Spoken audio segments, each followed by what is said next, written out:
Doctor Babasaheb Bhimrao आंबेडकरांच्या, doctor Babasaheb Bhimrao आंबेडकरांच्या सर्वांना सप्रेम जय भीम. मला मराठी येत नहीं, मुझे मराठी नहीं आती, बस थोड़ी थोड़ी समझ में आती है. इसीलिए आप सब आदरणीय बंधुओं से, अपनी बहनों से, परम आदरणीय बुजुर्गों से, नौजवान दोस्तों से और जालना के सभी निवासियों से और महाराष्ट्र की महान भूमि, क्रांतिकारियों, महात्माओं, गुरुओं, स्वतंत्रता सेनानियों और महान सामाजिक सुधारकों की इस भूमि को नमन करते हुए आपसे हिंदी में बोलने की इजाज़त चाहता हूँ. इजाज़त है? बहुत बहुत शुक्रिया, बहुत धन्यवाद. और बिना किसी औपचारिकता के सबसे पहले मैं आभार व्यक्त करना चाहता हूँ डॉक्टर बाबा साहब भीमराव अंबेडकर, यह जो व्याख्यान माला कराने वाले लोग हैं, पूरी कमेटी का, उनके प्रेसिडेंट का, सारे मेंबर का और आप सब आयोजक मंडल के जो साथी हैं, आप सबका बहुत बहुत शुक्रिया, बहुत आभार, बहुत शुभेच्छा कि आपके चलते एक बार फिर मुझे जालना आने का मौका मिला है. अमूमन एक राजनीतिक कार्यकर्ता होने के चलते चुनावों के दौरान महाराष्ट्र के अलग अलग जिलों में आना जाना होता है और भारत जोड़ो यात्रा के दौरान राहुल जी के साथ भी अलग अलग इलाके में जाना हुआ था. लेकिन पिछले 10 साल से लगातार 2016 में हम दीक्षा भूमि गए थे और वहाँ पे हमने एक बात कही थी कि नागपुर संघ भूमि नहीं है, दीक्षा भूमि है. तब से लेकर के आज तक 2026 का साल है ये. इस वक्त में अप्रैल के इस समय में, इस सप्ताह में हम महाराष्ट्र के किसी न किसी ज़िले में होते हैं और इस बार उस परंपरा को आगे बढ़ाते हुए मुझे जालना आने का मौका मिला है. इसलिए जालना के आप सभी वासिंदों का, निवासियों का मैं दिल से आभार व्यक्त करता हूं, आपका शुक्रिया अदा करता हूं. आज का जो विषय है व्याख्यान का, भारतीय लोकतंत्र और उसके सामने चुनौतियां, मैं उस बात की शुरुआत यहाँ से करना चाहता हूँ कि एक साथी ने कहा कि मंत्री बनेंगे. मंत्री तो तब बनेंगे ना जब लोकतंत्र बचेगा. मंत्री तो तब बनेंगे जब चुनाव बचेगा. मंत्री तो तब बनेंगे जब ये ईवीएम मशीन हमको मशीन बनाने से बचेगी. मेरा कहने का तात्पर्य ये है कि भारतीय लोकतंत्र की सबसे बड़ी चुनौती ये है, जिसको डॉक्टर बाबा साहब भीमराव अंबेडकर अपने शब्दों में अपने आखिरी इंटरव्यू में बोल करके गए थे कि अगर इस देश में इकोनॉमिक डेमोक्रेसी नहीं आई, मतलब आर्थिक लोकतंत्र नहीं आया, सामाजिक लोकतंत्र नहीं आया, तो राजनीतिक लोकतंत्र नहीं बचने वाला है. और वो बात जो उन्होंने कही थी वो आज सही साबित होता हुआ दिख रहा है. सही साबित होता हुआ ऐसे दिख रहा है कि मैं यहाँ से, इस मंच से किसी दल के ऊपर कोई राजनीतिक हमला नहीं करना चाहता हूँ, क्योंकि ये सर्वदलीय मंच है. लेकिन लोकतंत्र की जो चिंता है, उसकी चिंता भी सर्वदलीय होनी चाहिए. और सर्वदलीय चिंता को ध्यान में रख करके अगर हम बात करें तो जो डॉक्टर बाबा साहब भीमराव अंबेडकर ने कहा था वो आज सही साबित होता हुआ दिख रहा है. डॉक्टर बाबा साहब भीमराव अंबेडकर जब संविधान की प्रस्तावना कर रहे थे, संविधान लिख रहे थे, तो उन्होंने ऐसा कहीं नहीं लिखा कि जो वोटर है, जो मतदाता है, वो चुनाव नहीं लड़ सकता है. यह बात लिखी हुई नहीं है, लेकिन आज ये बात हकीकत बन चुकी है. इस देश में कानून के हिसाब से तो चुनाव लड़ सकता है हर कोई जो इस देश का नागरिक है, लेकिन प्रैक्टिकली, व्यवहारिक तौर पर ऐसा संभव नहीं है. अब ऐसा संभव इसलिए नहीं है कि धीरे धीरे चुनावी प्रक्रिया इतनी महंगी हो गई है, पावर का ऐसा मोनोपोलाइजेशन हो गया है कि हम वोट तो दे सकते हैं, लेकिन सर्वसाधारण कोई साधारण व्यक्ति, साधारण परिवार से आने वाला व्यक्ति चुनाव लड़ने के बारे में और जीतने के बारे में नहीं सोच सकता है। मैं कांग्रेस पार्टी में हूं और कांग्रेस पार्टी की सबसे बड़ी नेता, आज 9 अप्रैल है और एनएसयूआई का स्थापना दिवस है, सबसे बड़ी नेता देश की पूर्व प्रधानमंत्री श्रीमती इंदिरा गांधी के खिलाफ एक चप्पल पहनने वाला व्यक्ति चुनाव लड़के उनको चुनाव हराया था। आज जो प्रधानमंत्री हैं वो साधारण परिवार में जन्म लिए ऐसा उनका दावा है, लेकिन उनके सामने बनारस में चप्पल पहनने वाला व्यक्ति चुनाव लड़के चुनाव नहीं जीत सकता है। ये हकीकत है। ऐसा कैसे हुआ है? ऐसा एक दिन में नहीं हुआ है, ऐसा धीरे धीरे हुआ है। और बात अब इससे आगे बढ़ते हुए वहां पहुंच गई है कि पहले तो वोट देने का अधिकार था, चुनाव लड़ने का भी अधिकार था। अभी वोट देने का अधिकार है, चुनाव लड़ने का भी अधिकार है, लेकिन व्यवहारिक तौर पे सर्वसाधारण व्यक्ति चुनाव नहीं लड़ सकता है। वो चुनाव लड़ने के बारे में सोच भी नहीं सकता है। धीरे धीरे अगर यही स्थिति चलती रही तो हमारे पास से वोट देने का अधिकार भी नहीं बचेगा। ये आज की हकीकत है। कोई ऐसा जिला नहीं है, कोई ऐसा पंचायत नहीं है, कोई ऐसा राज्य नहीं है जहां आज लोकतंत्र की खरीद बिक्री नहीं हो रही है। और यह जो लोकतंत्र की खरीद बिक्री है, यही लोकतंत्र की खरीद बिक्री से पोर्ट का खरीद बिक्री तय होता है, एयरपोर्ट का खरीद बिक्री तय होता है, खान खदान, जल जंगल, जमीन, school, college, bus stand, railway station, train, बस, इसकी खरीद बिक्री तय होती है। यह जो दुनिया भर में एक आर्थिक प्रभुत्व है, उस आर्थिक प्रभुत्व का जो भारतीय गैंग है, जो उसके कमीशन पर राजनीतिक रूप से जिंदा है, उसने आज लोकतंत्र को अपनी मुट्ठी में कैद कर लिया है। कई सारे लोग मुझसे ये सवाल पूछते हैं कि आपको लगता है कि मशीन हैक है? मैं कहता हूं कि सिर्फ मशीन हैक होने की बात नहीं है, पूरी की पूरी मशीनरी हैक हो गई है। और यही पूरी की पूरी मशीनरी हैक हो जाएगी, इसकी चिंता डॉक्टर बाबा साहब भीमराव अंबेडकर कर रहे थे। वो कह रहे थे कि वोट का अधिकार अपने आप में सुरक्षित नहीं बचेगा अगर बिजनेस करने का अधिकार नहीं मिलेगा। अगर स्कूल खोलने का, अस्पताल खोलने का, न्यायालय में बैठने का, मार्केट, शेयर मार्केट में बैठने का, मीडिया स्टूडियो में बैठने का अगर अधिकार सुनिश्चित नहीं करेंगे तो पार्लियामेंट में बैठने का अधिकार भी नहीं बचेगा। और बात तो वहां तक पहुंच गई है कि पार्लियामेंट में बैठाने का अधिकार भी आज हमारे हाथ से छीना जा रहा है। 5 साल सरकार कुछ नहीं करती है। जब चुनाव के 5 महीने बचते हैं तो खाते में 5-5 हजार रुपया दे करके अपनी 5 साल की विफलता को छुपा लेते हैं। और वो 5-5 हजार रुपया कोई सरकार, कोई मंत्री, कोई नेता अपने घर से नहीं दे रहा है, वो जनता के ही टैक्स के पैसे हैं, जिसका एक हिस्सा चुनाव से ठीक पहले खर्च करके लोकतंत्र को कब्जा कर लिया जाता है। और जब सरकार चुन ली जाती है तो फिर वो सरकार क्या करती है?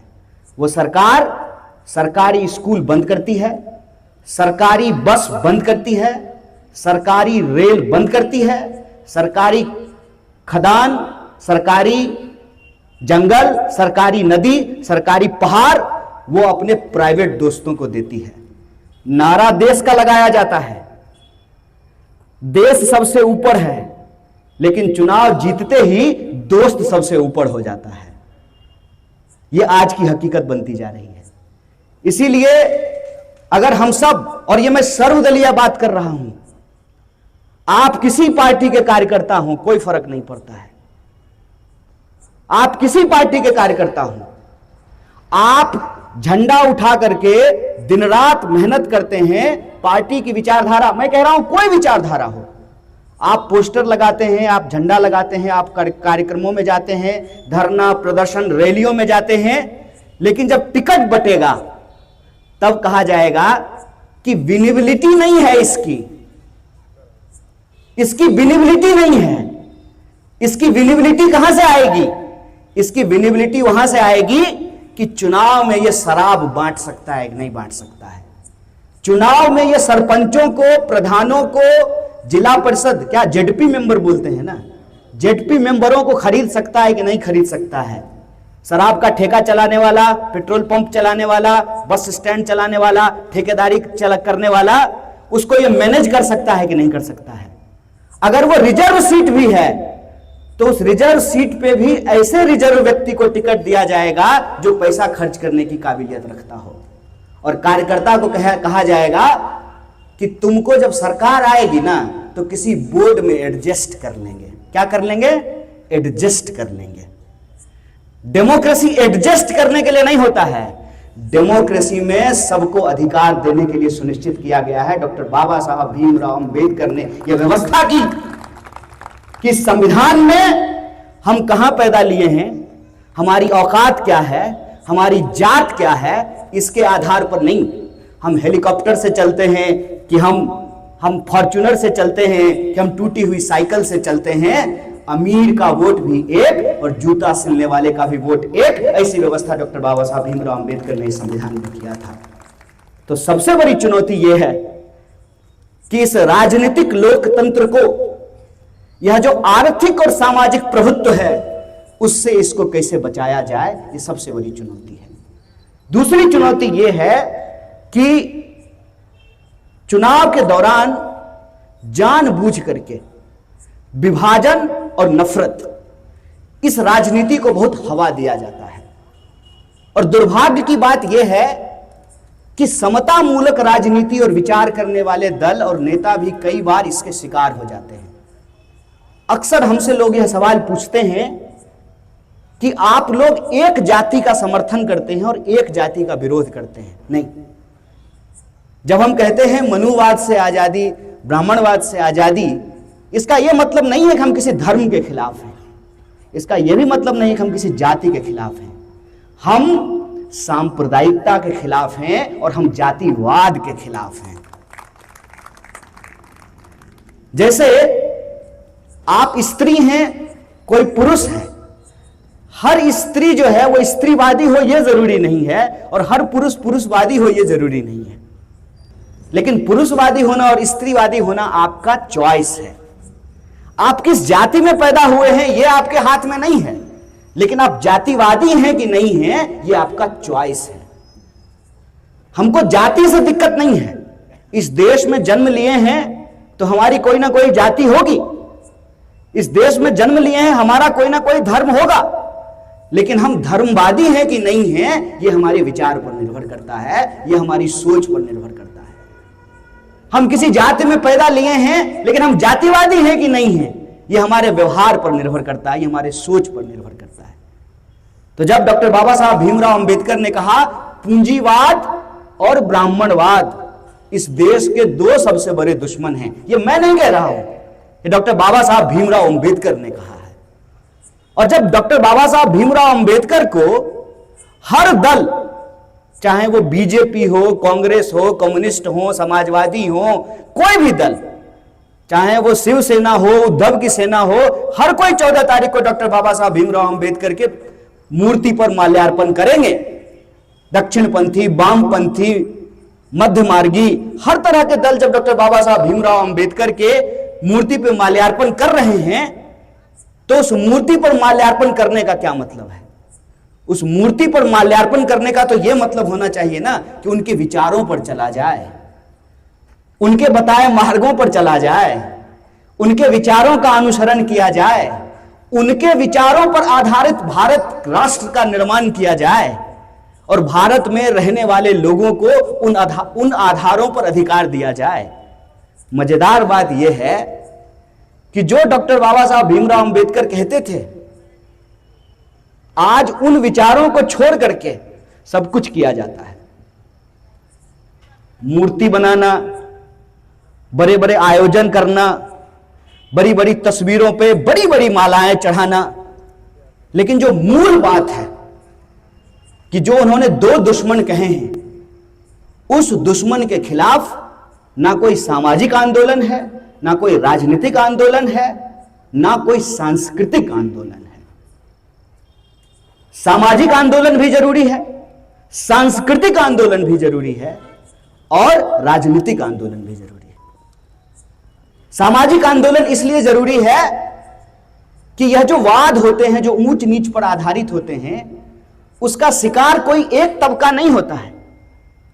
जब हम कहते हैं मनुवाद, इसकी सबसे बड़ी शिकार तो महिला है। और मजेदार बात देखिए क्या है, अभी एक वीडियो वायरल हो रहा था, उसमें एक महिला मनुवाद जिंदाबाद बोल रही थी। बहन, मनुवाद अगर जिंदाबाद होता ना तो तुम रात को जींस पहन करके पुलिस थाने के बाहर जिंदाबाद नहीं लगा रही होती। ये मनुवाद के जिंदाबाद से नहीं हुआ है। किसी को लगता है कि ब्राह्मणवाद जिंदाबाद का मतलब ब्राह्मणों का जिंदाबाद है, ऐसा बिल्कुल नहीं है। इसका मतलब यह है कि मुट्ठी भर लोगों का जिंदाबाद होगा। और जब मुर्दाबाद कहते हैं तो इसका मतलब उस जाति का मुर्दाबाद नहीं कह रहे हैं, उस व्यवस्था का मुर्दाबाद कह रहे हैं जो कहता है कि हम जन्म से अधिकार लेकर के पैदा हुए हैं। ना भाई, जन्म से लेकर के कैसे अधिकार पैदा हुए हैं? तब तो फिर सचिन तेंदुलकर के बाद सचिन तेंदुलकर का बेटा जो है इंडियन क्रिकेट टीम का कप्तान होना चाहिए, विराट कोहली को नहीं होना चाहिए। यह है ब्राह्मणवाद। इस बात को समझना बहुत जरूरी है। और हमारे ऊपर जो आरोप लगाए जा रहे हैं, यह साजिश है। यह साजिश इसलिए है कि डॉक्टर बाबा साहब भीमराव अंबेडकर की मूर्ति तो बना दी जाए, लेकिन डॉक्टर बाबा साहब भीमराव अंबेडकर के विचारों को भुला दिया जाए। जब देश के पंतप्रधान, देश के प्रधानमंत्री डॉक्टर बाबा साहब भीमराव अंबेडकर के ऊपर माल्यार्पण करते हैं, अभी 14 तारीख आएगा तो जो है श्रद्धांजलि देंगे, उनको याद करेंगे, बड़ा बड़ा ट्वीट किया जाएगा, बड़े बड़े समारोह किए जाएंगे, तो ये उनसे ये सवाल पूछा जाना चाहिए ना कि देश का सरकारी प्रधानमंत्री सरकारी स्कूल को बंद करके अपने प्राइवेट दोस्त को इस देश का पोर्ट और एयरपोर्ट क्यों बेच रहा है? यह सवाल तो उससे पूछा जाना चाहिए ना। इस देश का सरकारी मुख्यमंत्री सरकारी तनख्वाह लेता है, सरकारी कार पर चढ़ता है, सरकारी विधानसभा में बैठता है, सरकारी कपड़ा पहन करके, सरकारी पैसा कमा करके सरकारी स्कूल बंद करके अपना प्राइवेट स्कूल खोलता है। और अगर प्राइवेट स्कूल खुलेंगे, प्राइवेट स्कूल खुले, पहले भी थे खुले हुए। अरे वो जो द्रोणाचार्य का स्कूल गुरुकुल था वो तो प्राइवेट ही था ना, उसमें सिर्फ और सिर्फ अर्जुन को ही शिक्षा मिलनी थी, एकलव्य को तो शिक्षा मिलनी नहीं थी।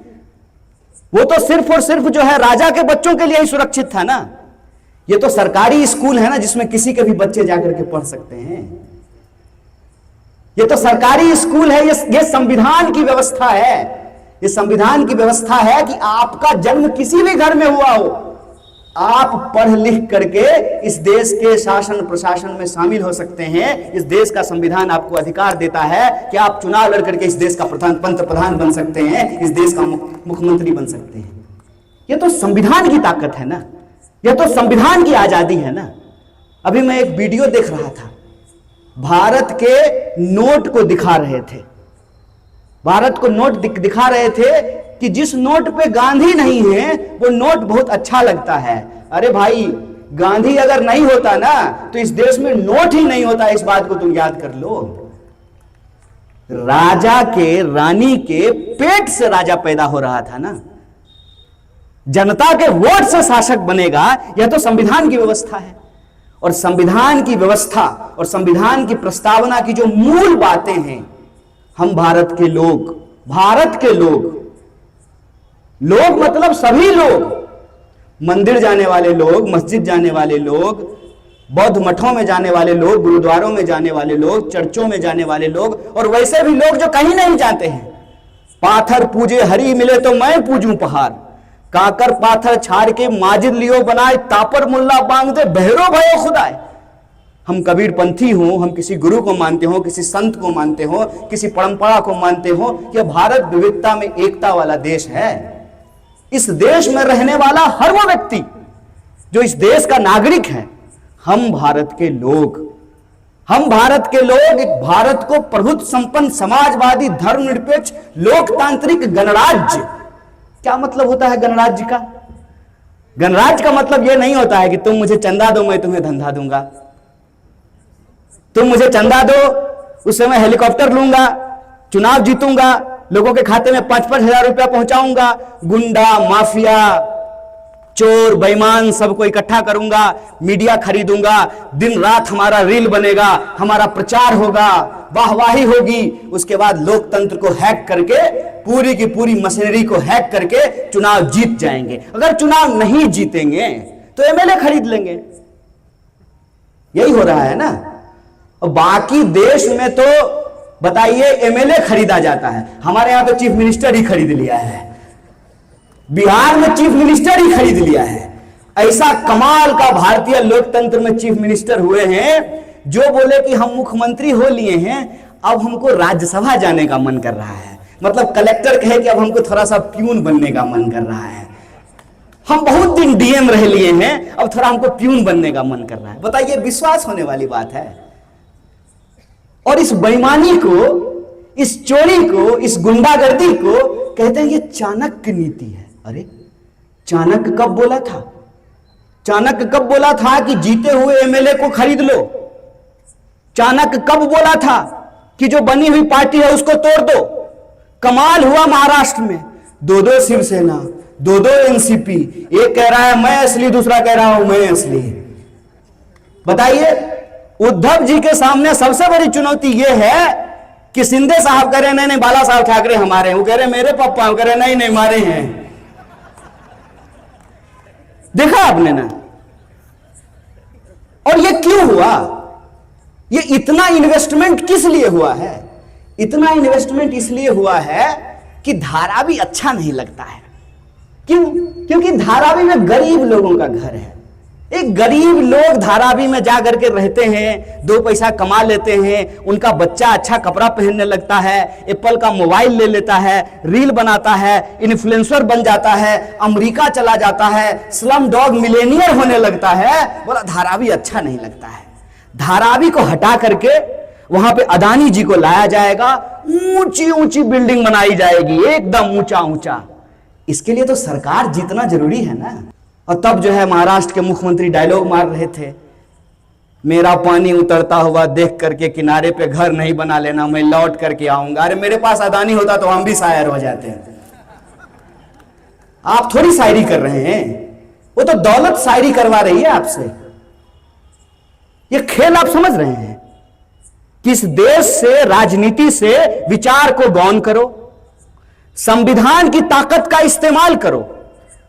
बोलो कि हम गरीब हैं, हमारी मां बर्तन मांजती थी, हम चाय बेचते थे, हम बड़ा गरीब आदमी हैं, हम तो रेलवे स्टेशन पे रहते थे। और जो ही गरीब जनता ने वोट दिया तो सबसे पहला काम करना है उस स्टेशन को बेच देना है, उस ट्रेन को बेच देना है, रेलवे को बेच देना है, नदी पहाड़ को बेच देना है। यही हो रहा है इस देश में।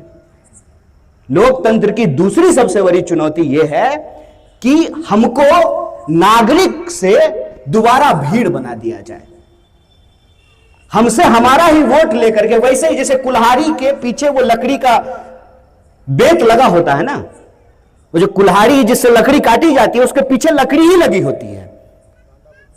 हमारी ही आइडेंटिटी, हम अल्पसंख्यक हैं, हम दलित हैं, हम पिछड़ा हैं, हम गरीब हैं, हमको वोट दो। और जब हमको वोट मिल जाएगा, जब हम इस देश के पंत प्रधान बन जाएंगे, इस देश के मुख्यमंत्री बनेंगे, राज्य के मुख्यमंत्री बनेंगे, तो सबसे पहला काम यह करेंगे कि सरकारी स्कूल बंद करेंगे। क्यों? क्योंकि दूसरा गरीब नहीं पढ़ना चाहिए। कौन जाता है सरकारी स्कूल में पढ़ने के लिए? किसका बच्चा सरकारी स्कूल में पढ़ता है? ट्रेन से कौन लोग चलते हैं? बिना टोल वाले रोड पे कौन चलते हैं? इस देश में सरकारी व्यवस्था की जरूरत किसको है? इस देश में आरक्षण किसको चाहिए? इस देश में भागीदारी का सवाल किसके लिए जरूरी है? इस देश में भागीदारी का सवाल जरूरी है, दलित के लिए, पिछड़ों के लिए, अति पिछड़ों के लिए, अल्पसंख्यकों के लिए, महिलाओं के लिए, गरीबों के लिए, किसानों के लिए, मजदूरों के लिए। यही तो देश की 90% आबादी है जिससे देश बनता है। ये कैसा लोकतंत्र बनाएंगे हम? हमारे अपने बाप दादा के अनुभव, अब हमारे अपने अनुभव नहीं बचे हैं। हमारा अपना विज्ञान, हमारा अपना साइंटिफिक टेम्पर, हमारा अपना नहीं बचा है। आपको झूठ इतनी बार कही जाएगी कि झूठ आपको सच लगने लगेगा। हर हर मोदी है, घर घर मोदी, घर घर मोदी है, घर घर खाली सिलेंडर है, घर घर खाली सिलेंडर है, घर घर बेकारी है, घर घर गरीबी है, घर घर पढ़ लिख करके मोबाइल लेकर के दिन भर जो है ना सट्टा लगाने के लिए लोग बैठे हुए हैं। आईपीएल जब शुरू हुआ तो बोला कि गली गली से क्रिकेटर निकलेगा। गली गली से क्रिकेटर तो नहीं निकला, गली गली से जुआरी जरूर निकल रहा है। यह हकीकत है। यह सब हमको भीड़ बनाने का कार्यक्रम है। और यह भीड़ बनाने के लिए क्या क्या जरूरी है? भीड़ बनाने के लिए जरूरी है कि आपके भीतर झूठा गौरव भरा जाए। अरे जानते हो हमारी स्थिति खराब है, हमारे दादाजी के पास ऐसा हाथी था, ऐसा हाथी था कि क्या बताएं कैसा हाथी था। झूठा गौरव। दूसरा क्या करना है? असली समस्या का कारण नहीं बताना है, एक नकली कारण पैदा कर देना है। जैसे बंबई में आपको इसलिए रोजगार नहीं मिल रहा है कि बाहर का लोग आकर के रोजगार ले रहा है। बिल्कुल ठीक बात है, अदानी आया और बंबई का सारा रोजगार ले लिया है। असली में कौन रोजगार छीन रहा है यह नहीं मालूम है। आपको आपके पड़ोसी से लड़ा देना है।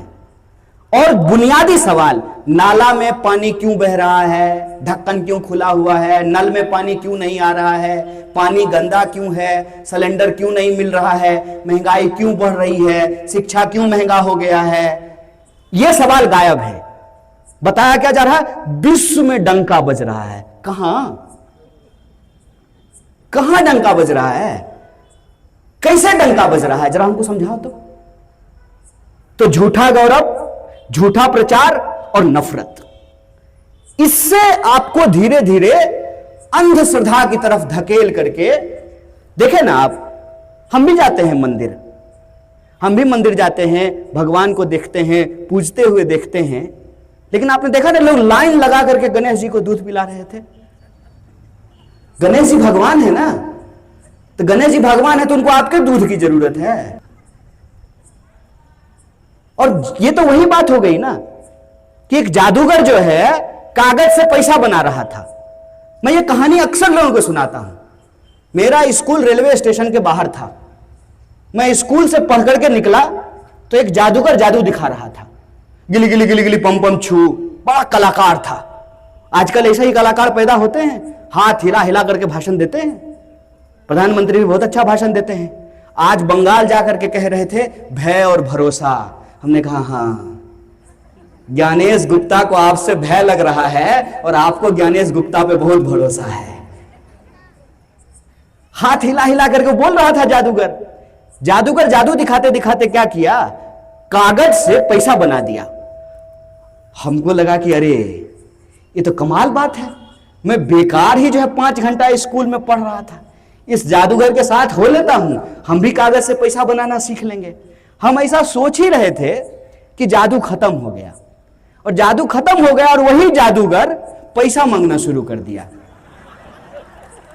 तू हमारे पास आया, अब बोला कि दो निकालो बबुआ, निकालो कुछ। हम बोले कि क्या निकालें? अरे दो, जादू दिखाया, करतब दिखाया, कुछ फीस दो। हम बोले आपको फीस का क्या जरूरत है? आप तो जादू से कागज का पैसा बना रहे हैं, आप मांग क्यों रहे हैं? हम अपना कॉपी निकाल करके उसको दे दीजिए, लीजिए इससे पैसा बना लीजिए। जादूगर हंसने लगा। तब हमको उस दिन जादू समझ में आ गया। हम बोले जादू दिखाने का बुनियादी काम यह होता है आपके आंख में धूल झोंकना। और आजकल का जो न्यूज चैनल है, आप बुरा मत मानिएगा, इसका काम हो गया आपके आंख में झूठ झोंकना। आपके आंख में झूठ इसलिए झोंका जाता है ताकि आप अपना सच न जान सके। और हकीकत यह है कि आज की तारीख में देश की जो वास्तविक हालत है, उस वास्तविक हालत को कभी धर्म के नाम पर भावना भड़का करके, कभी जाति के नाम पे भावना भड़का करके, कभी क्षेत्र के नाम पे भावना भड़का करके आपको अंधश्रद्धा मूलक बनाया जाएगा। साइंटिफिक टेम्पर आप छोड़ दीजिए, अंधश्रद्धा की तरफ चले जाइए, और अंधश्रद्धा की तरफ जब आप एक बार चले गए तो आस्था के नाम पर आपके साथ कुछ भी किया जा सकता है।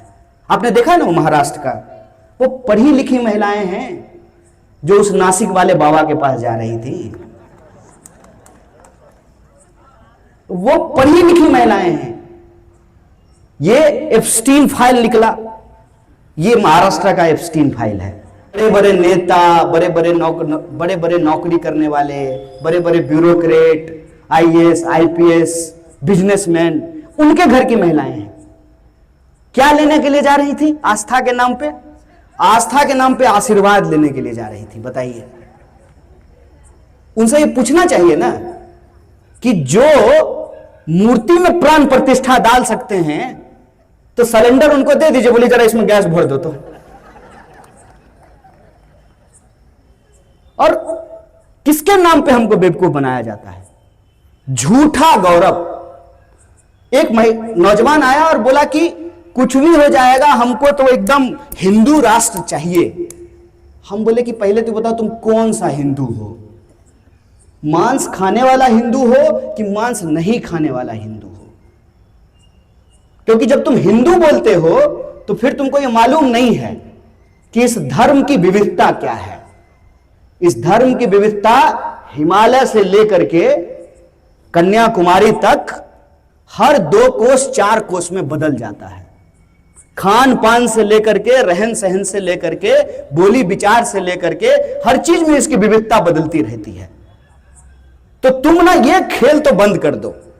असल में तुम लागू करना चाहते हो हमारे माथे के ऊपर वन नेशन वन लीडर, और नारा क्या लगा रहे हो? One nation one election, one nation one tax. असल तुम्हारी कोशिश यह है कि इस देश में हम दो हमारे दो की व्यवस्था कायम हो जाए। 2 नेता और 2 नेता के दोस्त, 2 बेचेगा और 2 खरीदेगा, यही व्यवस्था ये लागू करना चाहते हैं।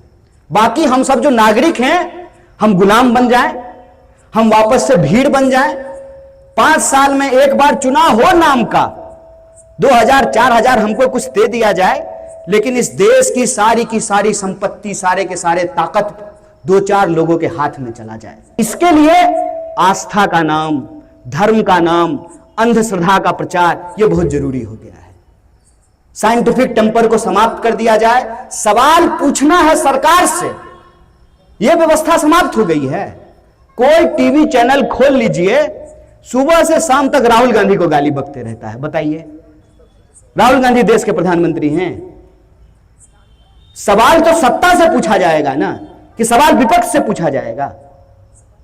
कांग्रेस के जमाने में यह हुआ था, नेहरू जी ने ऐसा कर दिया था, महात्मा गांधी ने ऐसा कर दिया था, सुभाष चंद्र बोस, सरदार पटेल। अरे ये तो बताओ ना कि अमित शाह का बेटा बीसीसीआई का सेक्रेटरी कैसे बना है भाई? कौन सा यूपीएससी का एग्जाम दिया था? परिवारवाद पर इतना भाषण देते हो तो बताओ ना, कौन सी ऐसी पार्टी है जिसमें परिवारवाद नहीं है? कौन सी ऐसी पार्टी है? ये शिंदे परिवारवाद पे भाषण देता था, वो उसको बाबा साहब, ये क्या नाम है, बाला साहब ठाकरे क्या कहते थे? नारायण राणे को मुर्गी चोर कहते थे ना, कुमड़ी चोर, ये कहते थे ना। ये बाला साहब ठाकरे के शब्द है ना। उसका बेटा नेता बना है ना, रोज मीडिया में आकर के जहर उगलता है। बताइए, तब परिवारवाद लोगों को नजर नहीं आ रहा है? शिंदे का बेटा जाकर के जो है बहस करता है, जो है नफरत फैलाता है, तब लोगों को परिवारवाद नहीं दिख रहा है। और भ्रष्टाचार, क्या भ्रष्टाचार कह रहे हो? जिसके ऊपर भ्रष्टाचार का आरोप लगता है, जिसके ऊपर ईडी की कार्रवाई होती है, जिसके ऊपर इनकम टैक्स का कार्रवाई होता है, वो बीजेपी जाकर के ज्वाइन कर लेता है, बीजेपी के वॉशिंग मशीन में धुल करके वो सदाचारी हो जाता है। ये पूरा का पूरा सिस्टम जो है वो बेसिकली हम लोगों को वापस गुलाम बनाने के लिए है। हम नागरिक नहीं हो, हमारे भीतर नागरिक होने का बोझ समाप्त कर दिया गया है और धीरे धीरे जानबूझ करके लोकतंत्र को, गणतंत्र को, जनतंत्र को प्रजातंत्र बोल बोल करके हमको प्रजा बना दिया गया है। भारत के संविधान में यह लिखा गया है, हम भारत के लोग भारत को एक प्रभुत्व संपन्न समाजवादी धर्मनिरपेक्ष लोकतांत्रिक गणराज्य बनाने के लिए, गणराज्य का मतलब यह होता है कि राज्य का जो मुखिया होगा वो चुनाव करके चुना जाएगा, जनता के वोट से चुना जाएगा, नागरिक के वोट से चुना जाएगा। और नागरिकता के सवाल को क्या बना दिया गया है? नागरिकता के सवाल को चुनाव के दौरान मताधिकार को पैसे का खेल बना करके छोड़ दिया गया है। मीडिया से दिन रात जो है वो झूठ झोंका जाता है और सच्चाई हमारे नजरों से हटती रहती है। आंकड़े क्या बताते हैं? आंकड़े बताते हैं कि इस देश में किसान और नौजवान हर घंटे आत्महत्या करने को विवश हैं। हर मिनट किसी ना किसी महिला के साथ कोई ना कोई यौन अपराध हो रहा है। इस देश के भीतर पढ़ा लिखा नौजवान बेरोजगार घूम रहा है। देश में ऐतिहासिक रूप से सबसे ज्यादा बेरोजगारी हुई है और धन दौलत एक तरफ जमा हो गया है। सारा पोर्ट, सारा एयरपोर्ट, सारे खान खदान, नदी, पहाड़ 2-4 लोगों के हाथ में चला गया है। ये रिपोर्ट बताते हैं, मैं नहीं बता रहा हूं, कि 10% लोगों के पास 60% संपत्ति जमा हो गई है। हमारे यहां बिहार में एक अफसर पकड़ा गया है। उस अफसर की नौकरानी के नाम पर थार है, उसका नौकर बुलेट से आता है, उसकी प्रेमिका का पूरी दुनिया में अलग अलग जगह पे बंगला है। देखते देखते जो है नेता चोरी बेईमानी करके लाखों करोड़ों जमा कर लेता है। देखते देखते ब्यूरोक्रेट जो है चोरी बेईमानी करके लाखों करोड़ जमा कर लेता है और फिर वही हमारे बीच में आता है कुर्ता पैजामा पहन करके, हेलीकॉप्टर लेकर के और कहता है हमको वोट दे दीजिए। वोट अगर आप दे दिए तो ठीक है, नहीं दीजिए तो चुरा लेगा वोट। वोट चुराने के बाद भी अगर नहीं जीतेगा तो एमएलए चुरा लेगा। एमएलए चुरा करके भी अगर सरकार नहीं बनेगी तो सीएम चुरा लेगा और सीएम चुराने से भी अगर काम नहीं चलेगा तो मुजरा करने वाला पीएम बना देगा। आपको मालूम है कि नहीं? 140 करोड़ लोगों का देश, दुनिया का सबसे बड़ा लोकतंत्र, जिसकी 5 ट्रिलियन की इकोनॉमी है, जिसके प्रधानमंत्री का सीना 56 इंच का है, वो इजराइल के सामने जो है म्यूजिक डांस करके आए हैं। ऐसा एप्स्टीन के फाइल में लिखा हुआ है।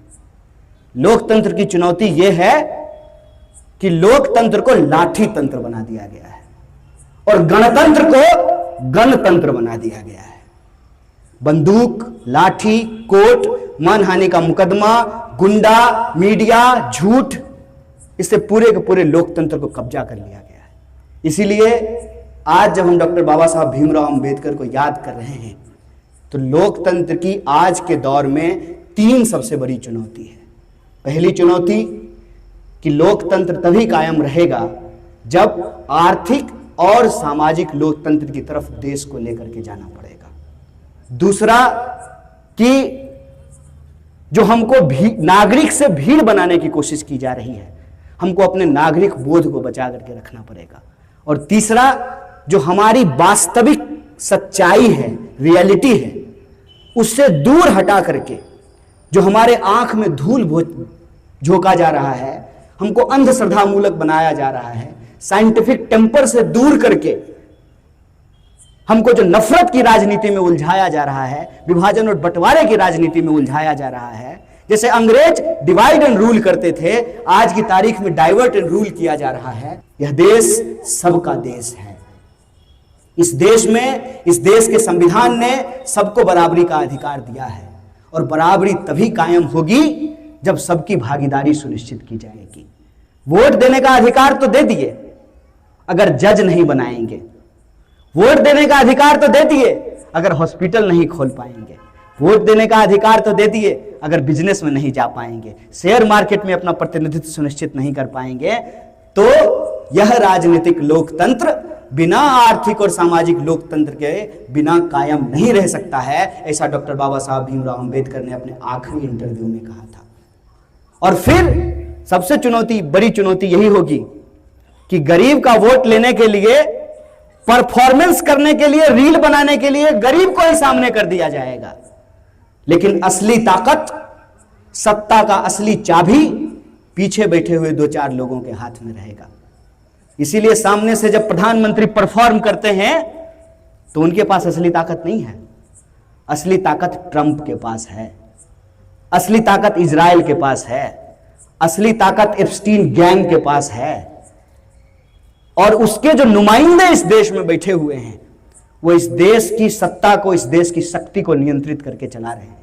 इसीलिए यहां आज जब मैं आपके बीच खड़ा हूं तो किसी पार्टी का प्रतिनिधि या किसी पार्टी के किसी राजनीतिक दल के कार्यकर्ता के तौर पे नहीं, बल्कि इस भारत में, इस महान भूमि में पैदा होने का जो गर्व हुआ है, जो अवसर मिला है, उस अवसर के आधार पर एक नागरिक बोझ से, पूरी जिम्मेवारी से यह बात कह रहा हूं कि डॉक्टर बाबा साहब भीमराव अंबेडकर के विचारों पर चल करके समता मूलक समाज को स्थापित करके ही इस लोकतंत्र को बचाया जा सकता है, और यह जो लोकतंत्र की चुनौतियां हैं उससे पूरी ईमानदारी से लड़ा जा सकता है और वोट के इस राज को कायम रखा जा सकता है। ऐसा अगर आप सब लोग मानते हैं कि हमने जो बात कही है वह एक हकीकत है, प्रचार से, नफरत से, बेईमानी से, गुंडागर्दी से, माफियागिरी से अगर हमको अपने आप को, हमारे समाज को, हमारे देश को, हमारे लोकतंत्र को, हमारे संविधान को अगर आप सुरक्षित रखना चाहते हैं तो हम तमाम लोगों को एकजुट होना पड़ेगा। जो जबरदस्ती के मतभेद हमारे मन में पैदा किए गए हैं, उन मतभेदों को छोड़ करके, चाहे हम इस देश के गरीब हों, इस देश की महिलाएं हों, इस देश के दलित हों, इस देश के पिछड़े अति पिछड़े हों, इस देश के अल्पसंख्यक हों, इस देश के आम नागरिकों को एकजुट होने की जरूरत है। इस देश में चाहे गांधी को मानने वाले हों, चाहे मार्क्स को मानने वाले हों, चाहे अंबेडकर को मानने वाले हों, चाहे लोहिया को मानने वाले हों, कहने का तात्पर्य यह है चाहे अंबेडकरवादी हों, समाजवादी हों, साम्यवादी हों, गांधीवादी हों, उन तमाम समता मूलक विचारों को मानने वाले लोगों को एकजुट होना पड़ेगा। जब वो एकजुट होंगे तभी इस देश का संविधान बचेगा, संविधान का राज बचेगा, संविधान वाली आजादी बचेगी और संविधान का अधिकार बचेगा। दुश्मन डॉक्टर बाबा साहब भीमराव अंबेडकर ने पहचाना था, वही दुश्मन आज हमारे सामने है, जो ऊंच नीच की व्यवस्था कायम करता है, छुआछूत की व्यवस्था कायम करता है, लोगों के अधिकारों को छीनता है, नागरिकों को नागरिकता छीन करके उनको भीड़ का हिस्सा बनाता है, और प्रजातंत्र को, उसमें तंत्र हटा दीजिए और प्रजा हटा दीजिए, गणतंत्र को गणतंत्र, बंदूक वाली तंत्र, लाठी वाली तंत्र बना करके, कोर्ट से डरा करके इस देश की व्यवस्था को 2-4 लोगों की व्यवस्था बनाने का प्रयास करता है। इसीलिए इस व्याख्यान माला के माध्यम से जो आज का विषय है लोकतंत्र और चुनौतियां, उस चुनौती को समझते हुए मैं आप तमाम लोगों के बीच इस निवेदन के साथ इस व्याख्यान को समाप्त करता हूं कि यह जो आजादी है, यह आजादी कोई कूपन नहीं है, यह आजादी टेकन फॉर ग्रांटेड लेने वाली चीज नहीं है।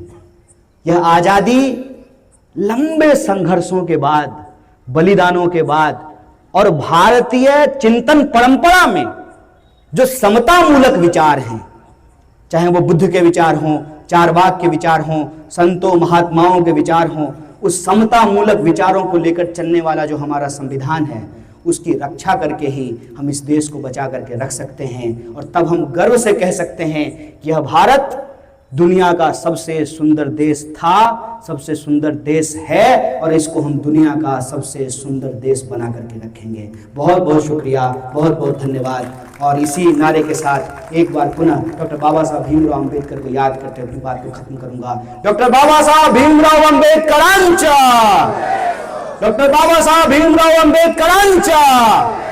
बहुत बहुत शुक्रिया, बहुत बहुत धन्यवाद।